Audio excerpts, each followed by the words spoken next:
문여정, 문호수의 하밤 하밤 플레이. 플레이.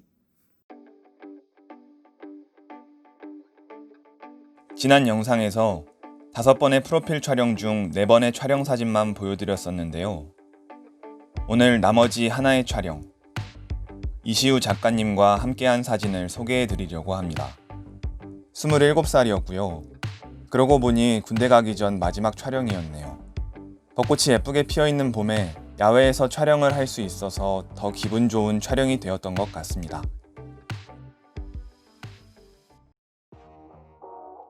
좋아하는 것 중에 농구를 빼놓을 수가 없는데요. 날씨가 좋으면 야외 농구장으로, 날이 좋지 않으면 실내 농구 코트로 가서 농구를 하고는 합니다.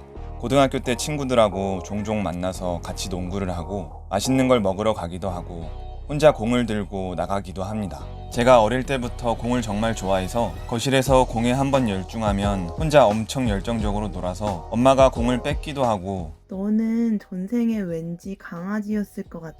라고 말하던 누나는 제게 공미남, 농미남이라는 별명을 붙여주었습니다.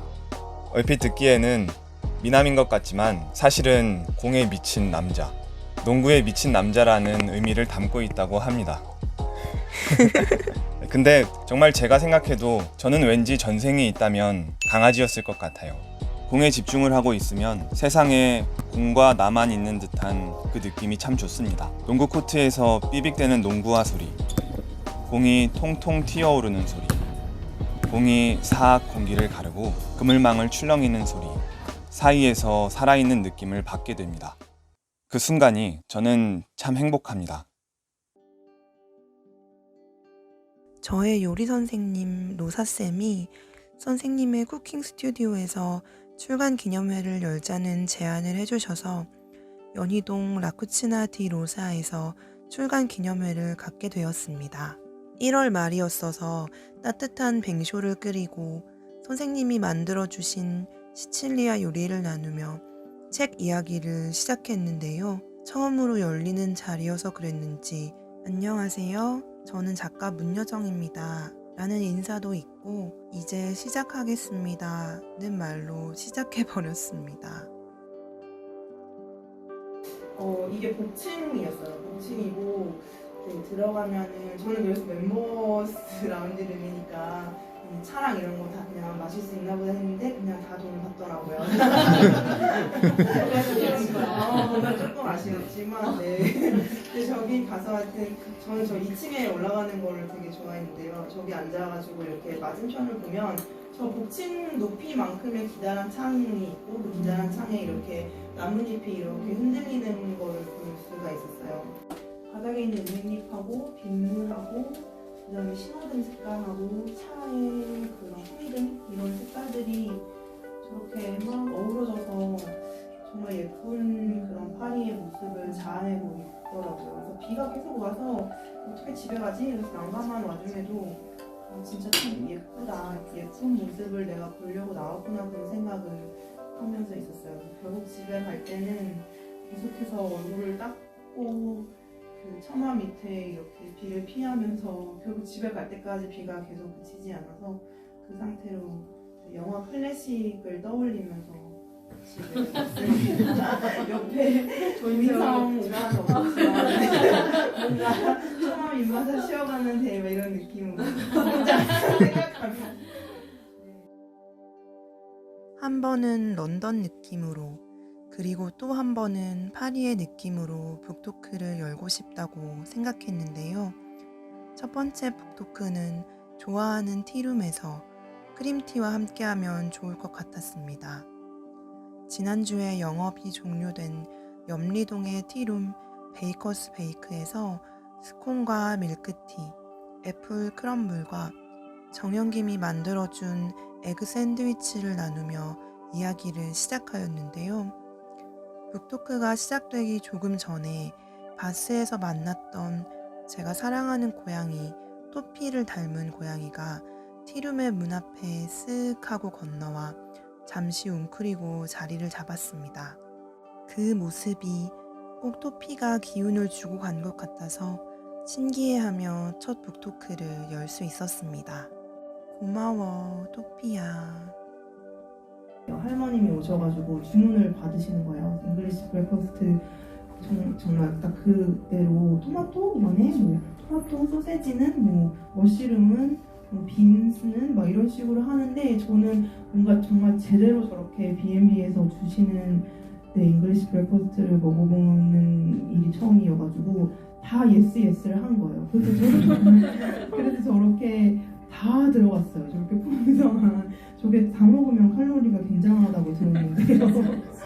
네, 다시 또 버스 그 승합차를 타고 한참 투어를 해야 되는데도 네, 저렇게 다 시키고 굉장히 네, 감탄하면서 그리고는 이제 당연히 내시를 보지 못하고 다시 에딘버러로 하이랜드에서 투어를 마치고 에딘버러로 돌아오는 창문에서 네, 저 구름이 뭔가 재미있지 않으신가요?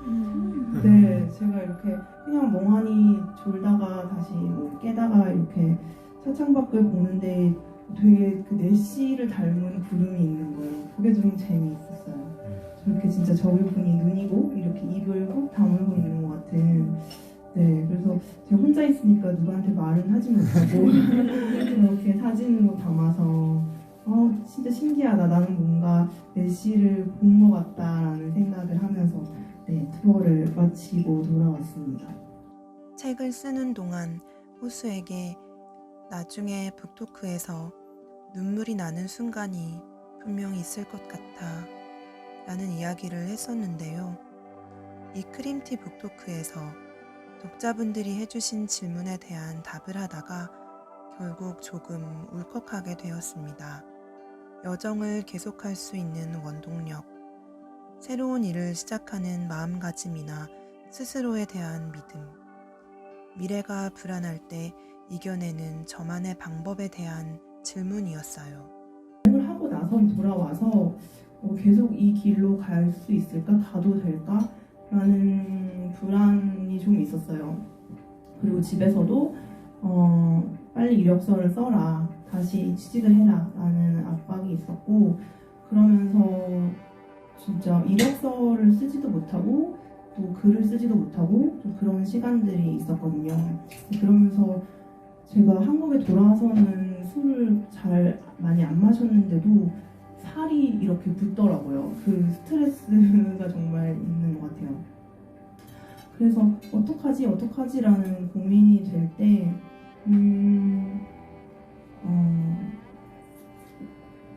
두 가지였는데 하나는 제가 이제 글을 한동안 안 쓰다가 그 워드 파일을 켰는데 그게 너무 당연한 건데 제가 써놓은 글이 그대로 있는 거예요. 그대로 마치 제가 다시 오기를 기다리는 것처럼. 그게 되게 이상하고 좀 슬펐던 것 같아요. 그래서 뭔가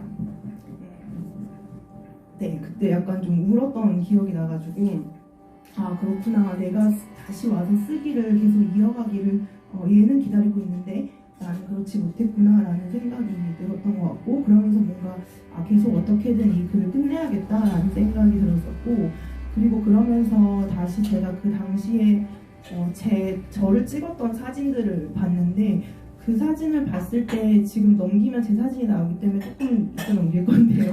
그 당시에 제 얼굴이 뭔가 제 눈빛이 되게 저한테 괜찮다고 얘기해주는 것 같았어요.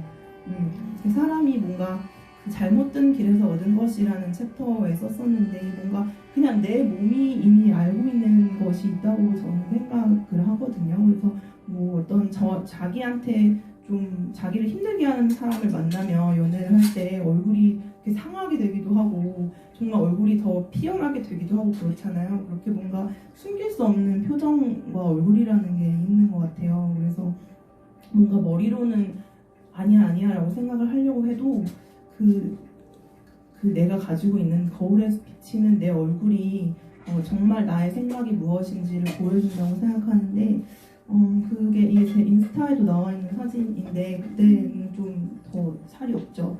근데 네, 저 눈을 보는데 뭔가 괜찮아 그대로 계속 가도 돼 라고 말하는 것 같은 기분이 들어서 네, 뭔가 되게 힘을 얻었었습니다. 그리고 뭔가 저 눈빛을 잃고 싶지 않다라는 느낌도 좀 들었었던 것 같아요. 그날의 북토크를 함께 해주신 모든 분들께 깊은 감사를 드립니다. 와인, 그리고 기타가 함께한 북토크는 또 다음의 영상에서 소개하도록 하겠습니다. 그럼 하밤 되세요. 구독, 좋아요 알람 설정 부탁드립니다.